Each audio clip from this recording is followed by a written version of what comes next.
Hi there, Lindsay here, the Frugal Crafter. Today I have a very fun and practical gift that you can make or project that you can do with an old book. I was at the library the other day and the librarian had recently gotten this big shipment of books in there, a donation, and the donated books are generally for book sales, but these Reader's Digest condensed books don't tend to sell. So she asked if I could think of a project that we could do with them either in the crafts class or just any idea I had, and I thought, wouldn't it be cool to do a fundraiser for the library and turn these books into book safes. So there we have a cavity in the middle here. You can put some cash, you can put some jewels, and then you can put it right on the shelf and hide it in plain sight. I think this would be an excellent idea to keep some, some small bills handy for, Girl Scout dues or the pizza delivery guy or whatever. So I'm going to show you how to make this today. The first thing you're going to need is, of course, a hardcover book, and you're going to need a knife. And this is an X-Acto knife. This is a box cutter type utility knife. These are going to work better because you can get more leverage. At least that's what I find. I use this one and my fingers are really sore by the time I got through a few pages, so I'm going to go with this. And you're going to need some sort of white glue. I'm using Mod Podge, but you could use Elmer's or any sort of white glue. And you're going to need a metal ruler that you can cut against. Now, on the one I just showed you, I had glued the pages together at the beginning of the book, but I think it's probably better to leave them loose so it's actually more like a book and maybe go a little bit deeper into the book to begin. So I think what I'll do is start on this page. I want a plain text for my front page, and then I'm going to try to keep the spine upright but fold back the front pages.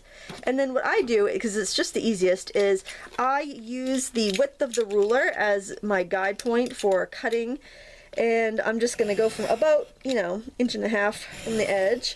I like to do a couple cuts because then I can get through many pages at a time. Now these blades, once they get dull, you can snap off the end. I'm going to turn it, do the same thing here, do the same thing on each side. But see, since you can really grab onto this with the X-Acto knife, you're grabbing onto a smaller area, and it seems like it puts a lot of stress, like on your finger. I don't know why it doesn't do that so much when you're using these types of knives. The thing is, try not to let your pages splay out while you're doing this. A couple binder clips or something might be handy to hold your pages out of the way as you're working. My husband suggested a clamp, using a clamp, but it might be kind of hard to get your ruler in and around. The key is just to try to keep your pages lined up as much as you can, and it does get a little tricky, but even if they do get a little out of whack and the cavity on the inside bevels one way or the other, it's really not that big of a deal. Okay, so now we've got a bunch cut at once, so I like to flip ahead a few pages and just kind of remove this stack all at once. And I have some projects that we're going to do with these pieces that we're taking out here, so don't worry. I've got a pile of them going. Like I made these beads with some of those papers, these chunky funky beads, and I also just kind of Mod Podged a few of the plain ones. I thought I might make some artist trading cards and do a little acrylic painting on them.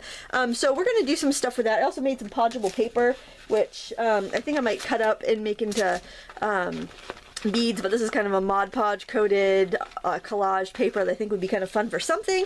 So we will use those middles in some other projects, so don't feel like we're completely wasting it. And these were books that tend not to sell and we didn't have room for at the library. So and then if you get a situation like this, you could actually go in with some scissors and you could snip them out in the corners where they tend to hang on. So really, I probably was able to, get through 50 sheets just in one cutting this way. So it was really makes it a lot quicker. I had thought that perhaps I would see if my husband's scroll saw would cut through this, but I think I'd have to make a wooden clamp down template for each one, so it would be very wasteful. So I chose not to do that. I chose to do this kind of the old-fashioned way. And so then once you get through, look at that, I got a huge stack there in just one cut. Alright, so next time you can kind of see where your marks are. Just go right over again, cut again, and keep removing it until you have all the pages out that you want to have out. So on this example, I've done that already. So this one here, and I decided that I wanted to keep the front pages loose. I decided that would be a little bit more realistic, I guess. So what I'm going to do here now is glue my pages, and to do that you're going to want a brush and some Mod Podge, and you're also going to need some wax paper handy so that we can weight this down and not have our pages stick together where we don't want them to. So I'm just using a paintbrush, and I'm going inside the cavity. I want to get all of those edges.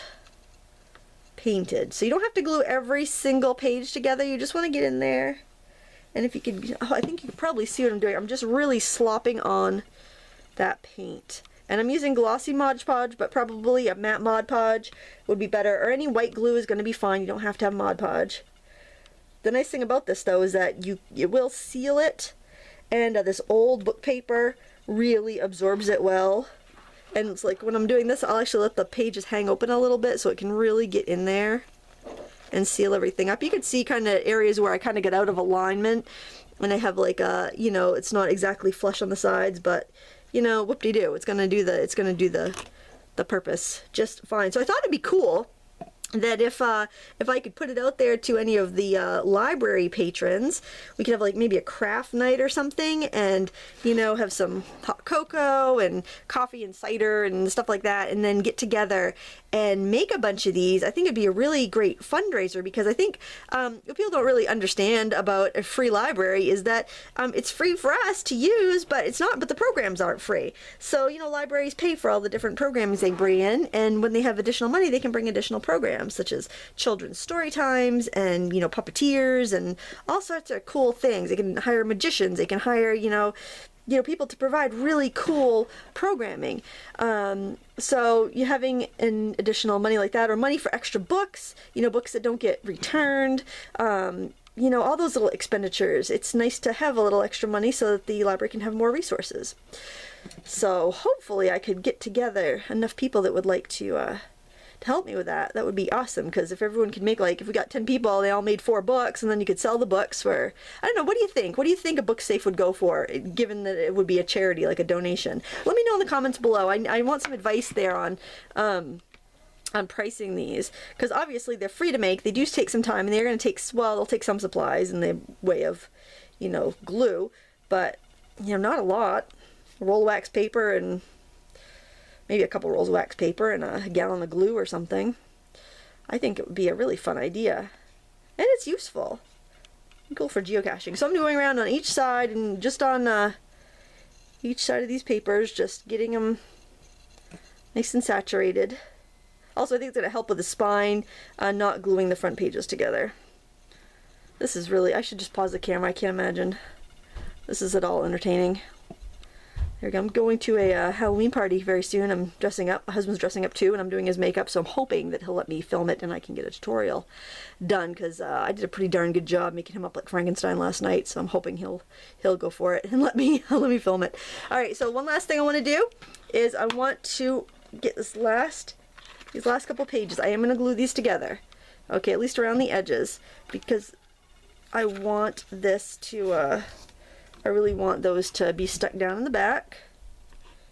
I guess you wouldn't really have to, but I want them stuck down. Do what you want to do. Also, I'm almost out of this container of Mod Podge, so I like to refill it. I buy it by the gallon, I refill it. But I'm thinking when this gets all the way down, I'm just gonna let it dry out and peel out the film there, and that would be cool. Alright, so you can see how my pages are starting to kind of swell up with that glue, and that's what we want, so don't worry about that. We want that to happen. And then what I'm going to do, because I decided I didn't like the glossy look of coating all this with Mod Podge, what I'm going to do is actually use a tissue or paper towel, or this is a baby wipe that's gone dry because I left the package open.